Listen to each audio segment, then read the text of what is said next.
Hello guys, మనమైతే final గా కోయంబత్తూర్ అయితే రీచ్ అయిపోయాం.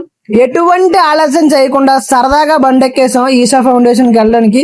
కాకపోతే ఇక్కడ బస్సులు చాలా రష్ ఉంటాయి, చూసుకొని ఎక్కండి. ఈషా ఫౌండేషన్ అనేది ఒక విలేజ్ లోపల ఉంటది అనమాట. అప్రాక్సిమేట్లీ ఒక 30 కిలోమీటర్స్ ఉంటది స్టేషన్ నుంచి. అయితే ఈషా ఫౌండేషన్ కి స్టేషన్ నుంచి డైరెక్ట్ బస్సులు ఉంటాయి.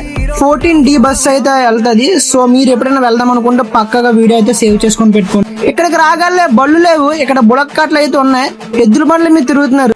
మేము ఇక్కడికి రాగలే ఒక కొత్త ప్రపంచంలోకి వచ్చామా అన్నట్టుగా అయిపోయింది అనమాట.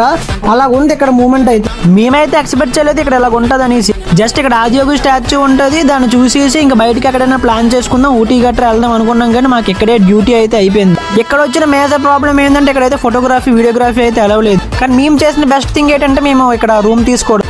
మేము ఇక్కడ కాటేజ్ అయితే బుక్ చేసుకున్నాం, ఈషా కాటేజ్. ప్రజెంట్ అయితే మేము చెక్ ఇన్ అవ్వడానికి అయితే వెళ్తున్నాం. మనం అయితే ఎందులోనే స్టే చేయబోతున్నాం. ఇలాంటి సర్ప్రైజెస్ కోసం stay tune for next video. Do not forget to subscribe.